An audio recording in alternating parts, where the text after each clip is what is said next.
بارش بند ہو گئی، ادھر کوئی بھی آ سکتا ہے، اب ویسے بھی اندھیرا ہو رہا ہے، اب ہمیں چلنا چاہیے۔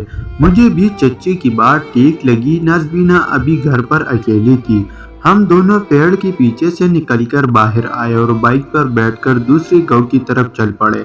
راستے میں اب گڈھوں میں پانی بھر گیا تھا۔ ہم کسی طرح وہاں پہنچے جہاں پر صبح چچی نے سلائی کے لیے کپڑے دیے تھے۔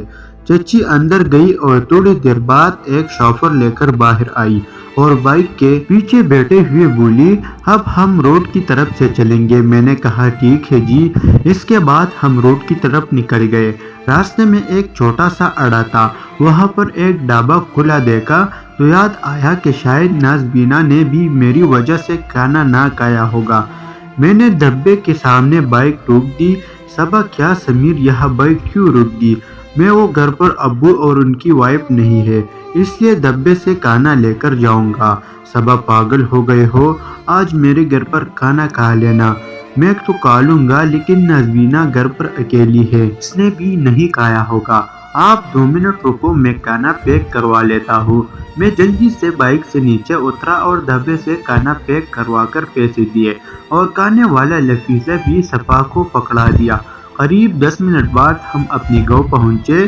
ہم اس بار بھی روڈ سے آئے تھے، ہمارے گھر پہلے آنا تھا۔ میں نے گھر کے باہر روکی تو صبا نیچے اتر گئی۔ میں نے بائک سے نیچے اتر کر صبا چچی سے کھانا پکڑوایا اور ڈور بیل بجائی۔ تھوڑی دیر بعد نازبینا نے دروازہ کھولا۔ میں نے اس کی طرف کھانے کا پیکٹ پکڑا دیا۔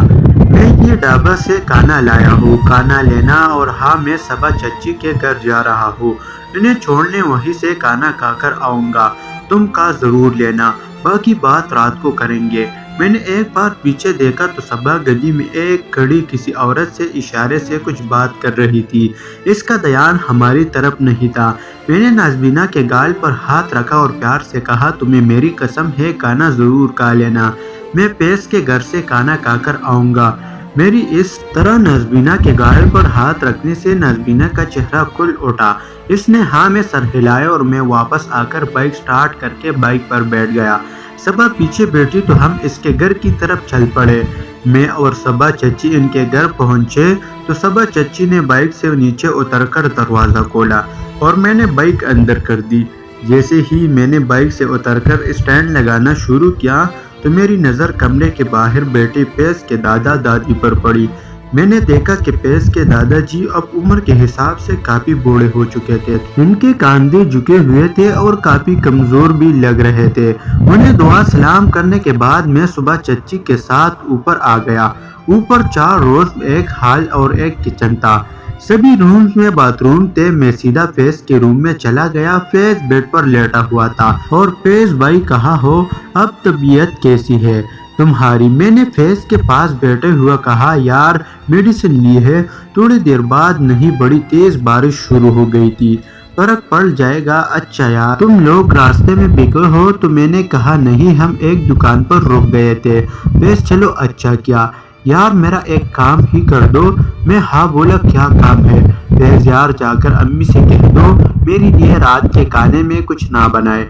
ٹھیک ہے کہہ دیتا ہوں، ہلکا سا بنا دے۔ میں وہاں سے نکل کر باہر آیا تو مجھے کچن سے کچھ آوازیں آئی تو میں کچن کی طرف چلا گیا۔ اندر صبا چچی انہی کپڑوں میں کھانا بنا رہی تھی۔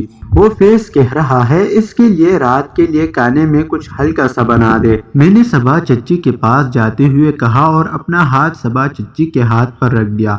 صبا چچی نے ایک بار میری طرف دیکھا اور دھیرے سے بولی، فیض کیا کر رہا ہے؟ میں بیڈ پر لیٹا ہوا ہے، بخار ہے اسے صبا، اس لیے اجڑی رکھی ہے۔ صبا نے کوکر کی طرف اشارہ کرتے ہوئے کہا، اور تم کیا کھاؤ گے؟ میں جو بھی آپ بنا لو گے۔ میں نے صبا چچی کو دھیرے سے کہا، اچھا تم جا کر فیض کے پاس بیٹھو، میں تھوڑی دیر میں کھانا تیار کر کے لاتا ہوں۔ نیچے میری ساس سسر بھی بھوکے ہوں گے۔ اور اس نے مسکرا کر میری طرف دیکھا، کیوں ہاتھ لگ رہا ہے؟ تم تو کھانا کھا کر چلے جاؤ گے، پھر ساری رات میں تنگ ہوتی پھروں گی۔ میں میرے ساتھ ہوتے ہوئے تنگ ہونے کی کیا ضرورت ہے؟ میں نے صبا چچو کو کہا۔ تم صبا چچی مسکرانے لگی، اب جو بھی کہیں فیض اٹھ کر نہ آ جائے۔ صبا چچی نے میرے ہاتھ اپنے ہاتھ پر رکھ کر کہا تو میں بنا کچھ بولے باہر آ گیا اور فیض کے روم میں چلا گیا۔